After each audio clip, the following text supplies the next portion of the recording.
शाबाश बैठ। बिस्मिल्लाहिर्रहमानिर्रहीम। इधर आ जाओ।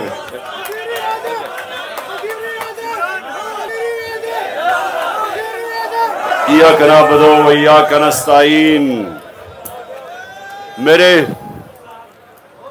मेरे कारकुनों, पहले मैं चेक कर लूं किधर किधर से हो आप। लाहौर एंड तक, नारोवाल,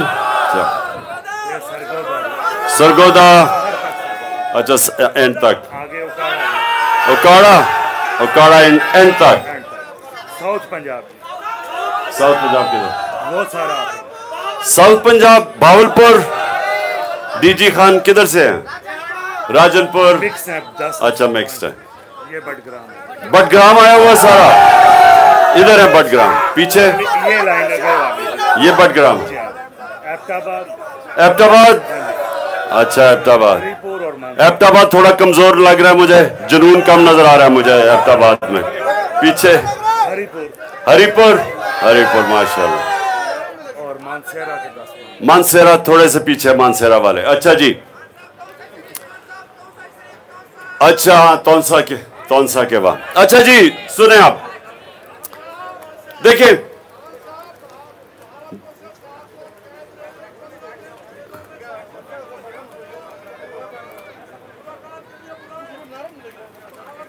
ठीक भावलपुर के जो लोग जेलों में गए हैं,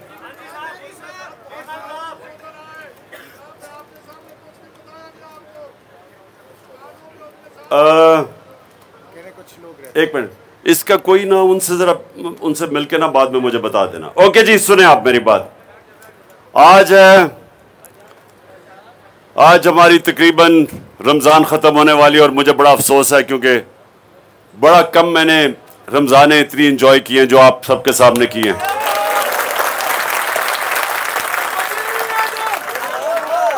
अच्छा अब रमज़ान बस, अच्छा बस मुर्शद चले, मैं मुर्शद की बाद में बात करूंगा। अब मेरी गौर से बात सुनो जरा साहब, जरूरी है आपके लिए। देखो मेरे कारकुनों, आप मेरे बच्चों की तरह हैं, इसलिए मैं चाहता हूं कि इस रमजान में मैं आपकी कम अज कम इतनी तरबियत आपकी कर दूं कि इस रमजान के बाद मेरे कारकुन जो हो वो सारे पाकिस्तान में पहचाने जाएं कि ये हैं तहरीक इंसाफ के कारकुन। और वो कैसा होगा? वो कैसे होगा? वो ऐसे होगा जितना आप इस नौजवान ने ऐसा जबरदस्त इसने हम पढ़ी है, जितना आप अल्लाह के करीब जाते रहेंगे आपकी परवाज ऊपर होती जाएगी। जितना आप अपने नबी सल्लल्लाहु अलैहि वसल्लम से इश्क करेंगे और उसकी रास्ते पे चलेंगे, आपका अजमत का सितारा ऊपर जाना शुरू हो जाएगा। ये याद रखें, हर इंसान के अंदर, हम हर सब में अल्लाह ने सलाहियत दी है कि हम जो चाहते हम बन सकते हैं। ये बड़ा जरूरी है आपकी चीज समझना। मैं वो उन लोगों में से था, मेरे से बेहतर अकल में भी स्कूल में बच्चे थे, सलाहियत में भी बेहतर थे, लेकिन मैं उनसे आगे क्यों निकला मैं अब जरा आपको बताना चाहता हूं। और वो आपने वही चीजें आपने अपनानी है। मैं आगे कैसे निकला? पहली चीज, बड़ा सोचा करो, बड़ी ख्वाब रखा करो। आप उतने ही बड़े हैं जितनी आपकी ख्वाब है। मसलन अगर मेरी ख्वाब सिर्फ क्लब क्रिकेटर बनने की है तो मैं टेस्ट क्रिकेटर नहीं बन सकता। बड़ी ख्वाब रखो, बड़ा सोचो। हमारे नबी सल्लल्लाहु अलैहि वसल्लम ने मदीना के अरबों के बीच में एक बड़ी सोच डाल दी। अल्लाह ने उनको रहमतुल लिल आलमीन का खिताब दे दिया, सब इंसानों के लिए रहमत बन के आए। मुसलमानों के लिए नहीं, सब इंसानों के लिए बड़ी सोच। और कुरान में अल्लाह रब्बुल आलमीन है, सब इंसानों का खुदा है। मतलब इसका बहुत समझने वाला है कि वो जो लोग कौमें आपसे आगे निकल गई हैं, वो इसलिए नहीं निकली कि उनके अंदर कोई खास सलाहियत अल्लाह ने पैदा की है। वो इसलिए निकली है कि वो मुसलमान ना होते हुए वो उन उसूलों पे खड़ी हो गई हैं जो अल्लाह ने हमें हुक्म किए थे। मसलन अगर यहूदी, अगर हिंदू, अगर सिख, अगर वो सच्चे लोग होते हैं, लोग उनकी ज्यादा इज्जत करेंगे। अगर मुसलमान उनके सामने झूठ बोलता है, उसकी इज्जत नहीं होगी।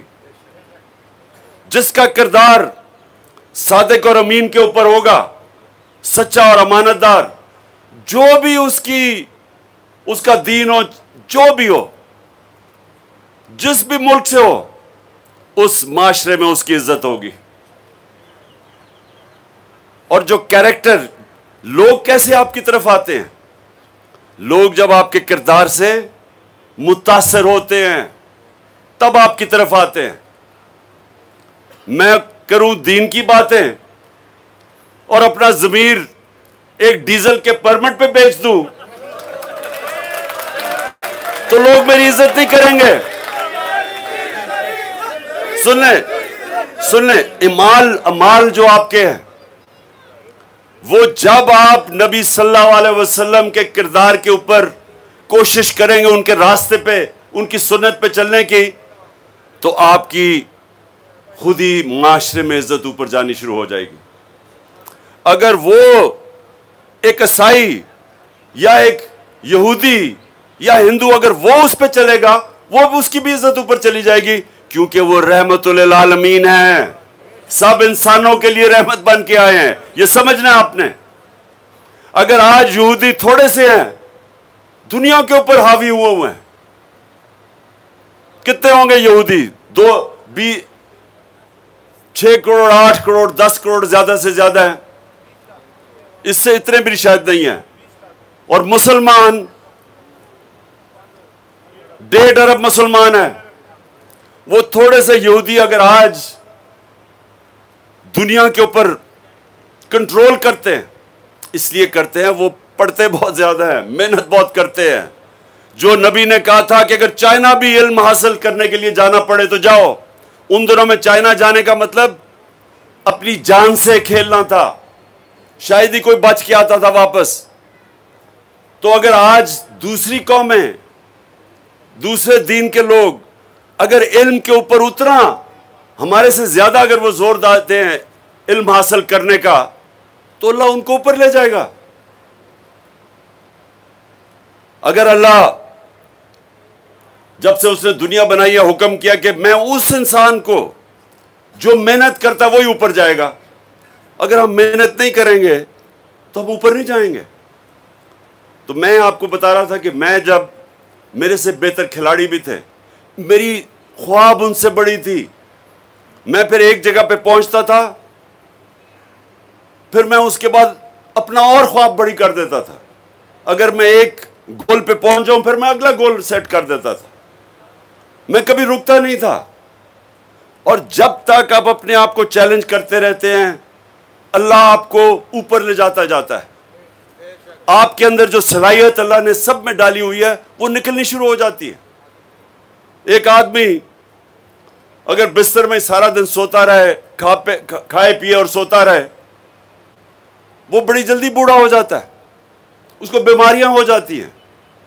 दूसरा आदमी मेहनत करता है, नौजवान जो पढ़ाई के, माँ बाप के पास पैसे नहीं है, वो दिहाड़ी भी करता है, वो आगे पढ़ता भी है, वो जो सलाहियत उसमें होगी उसको कोई मुकाबला नहीं कर सकेगा, क्योंकि वो मेहनत इतनी ज्यादा करता है कि उसके लिए मुश्किलें आसान हो जाती हैं।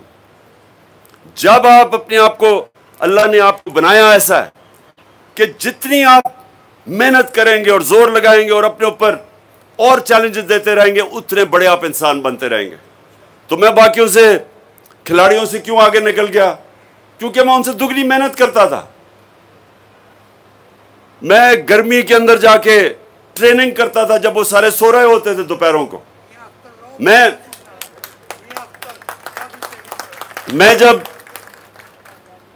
जब मैं मैच खेलता था तो सारा जब भी बुरा करता था अपना जायजा लेता था, रजिस्टर बनाया था क्या गलती की मैंने। फिर मैं प्रैक्टिस नेट पे जाके अपनी गलतियां दूर करता था। जब लोग नहीं मेहनत करते थे, जिस्म को अपना तकड़ा करता था, एक्सरसाइज करता था बाकियों से ज्यादा, बल्कि एक्सरसाइज मैंने पाकिस्तानी टीम में शुरू की थी, उससे पहले कोई एक्सरसाइज ही नहीं करता था। लेकिन सुने, अब मैं आपको क्या कह रहा हूं, आप जो चाहें आप बन सकते हैं, लेकिन शर्त यह है कि आप फिर उसके लिए मेहनत करें। और जब बुरा वक्त आए, यह सबसे बड़ा समझने की बात है, जब आप दुनिया में ऊपर जा रहे होते हैं, कोशिश कर रहे होते हैं, बड़े बड़े जो आपके मकासद होते हैं, कोई बड़ी ख्वाब होती है, जितना आप ऊपर सोचते हैं उतने ही बुरे वक्त आते हैं। ये कभी ना सोचे कि पहले दिन से ही जो आदमी ने फैसला किया वो ऊपर चला गया, ऐसे नहीं होता। आप जब भी आपका बड़ा मकसद होता है, आपको मुश्किल वक्त से गुजरना पड़ता है।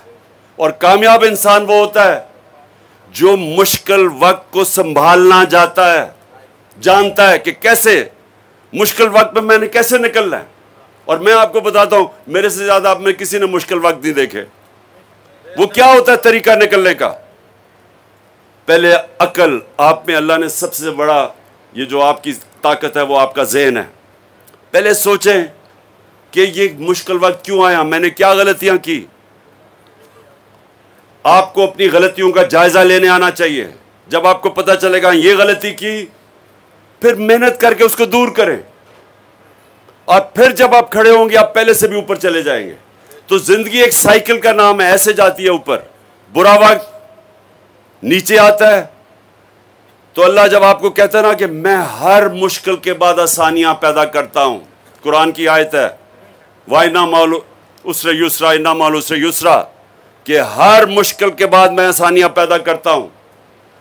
क्योंकि वो उसके लिए जो ईमान रखता है, जो पता है कि मुश्किल वक्त है और मैं मेहनत करके इससे निकलूंगा। तो जो सबसे बड़ी मिसाल है वो मेरे नबी सल्लल्लाहु अलैहि वसल्लम की है कि उन्होंने जब अल्लाह ने जब उनको नबूवत दी तो उससे पहले उनकी मुश्किल जिंदगी नहीं थी। ताजर थे, इज्जत थी माशरे में, हर मसले मसाइल में वो उनको कहते थे कि उनके पास जाओ हमारे मसले हल करने के लिए, क्योंकि अमानतदार थे, सच्चे थे, रिस्पेक्ट थी। जैसे ही नबूवत का हुक्म मिला कि आप जाओ पैगाम दो अल्लाह का, तो जैसे ही गए तो मुश्किलों और मुश्किलें आनी शुरू हुई, इम्तिहान आने शुरू हुए। तो ये सुने, ये हाथ नीचे करो, सुनो जरा गौर से, अकल से करो, ये तुम्हें फिर मौका नहीं मिलेगा। तो जैसे ही उनको अल्लाह ने हुक्म दिया पैगाम देने का, तो हर किस्म की मुश्किलों का सामना करना पड़ा। जब उनको तंज किया अबू जहल ने, तो हजरत खतीजा के पास जाके दुखी थे, आंसू थे आंखों में कि एक ईमानदार, अमानतदार और एक इज्जतदार इंसान को किस तरह कोई तंज कर सकता है। और फिर जब वो तैफ में जब बच्चों से उन्होंने पत्थर पकवाए हमारे नबी सल्लल्लाहु अलैहि वसल्लम की तरफ, तो वो सबसे मुश्किल वक्त था उनके लिए।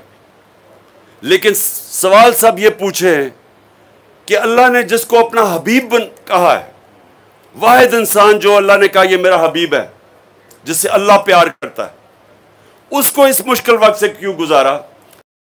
सबको बताने के लिए कि मुश्किल वक्त का सामना जब करते हैं, अगर ऊपर जाना है तो जो अल्लाह ने अपना हबीब और जिसने सबसे दुनिया की तारीख में कामयाब इंसान, तो उसको मुश्किल वक्त से अल्लाह ने इसलिए गुजारा कि मुश्किल वक्त में इंसान तकड़ा होता है, ताकत उसमें तब आती है। ऊपर जाने के लिए मुश्किल वक्त से गुजरना पड़ता है। और नमाज में अब मांग रही है कि अल्लाह उनके रास्ते पे लगा जिनको तूने नेमतें बख्शी। सबसे ज्यादा नेमतें अपने हबीब को बख्शी अल्लाह ने, लेकिन अल्लाह ने हमें दिखाने के लिए कि उनकी जिंदगी से सीखो कि मुश्किल वक्त से डरता नहीं है, मुश्किल वक्त का मुकाबला करते हैं। सीखते हैं, मुश्किल वक्त आपको सिखाता है। अच्छे वक्त में जब हम मैच जीतते थे सारे तालियां तूलियां बजाते थे और कोई याद ही नहीं करता था कि गलतियां क्या की हैं। जब आप हारते हैं तो सारे बैठ के सोचते हैं कि जी क्या गलतियां की, क्योंकि दुनिया गालियां निकाल रही होती है, और फिर अपनी गलतियों का जायजा लेते हैं। और जो अच्छी टीमें हैं वो अपनी गलतियों को दूर करती हैं और फिर ऊपर आती हैं। तो इसलिए अब सबके लिए ये वक्त है, खास वक्त है सोचने का, सिर्फ रोजा रखने का नहीं, रोजे में सोचने का कि वो जो दुनिया का सबसे अजीम इंसान था, हम आज क्यों, हमारी कौम इतने नीचे दुनिया में पीछे रह गई है, बेकारी बन गए हम, इज्जत नहीं है हमारी। हमें पूछना चाहिए अपने आप से, और आप जब ये पूछेंगे और सोचेंगे तो आपको एक चीज सामने आएगी कि जिसकी हम उम्मत हैं, उसने जो हमें क्या, जिस रास्ते पे चलो, हम उस रास्ते से बहुत दूर चले गए हैं। ये आपको पता चलेगा कि ये वजह है कि आज हमारी मुल्क, हमारी दुनिया में इज्जत नहीं है।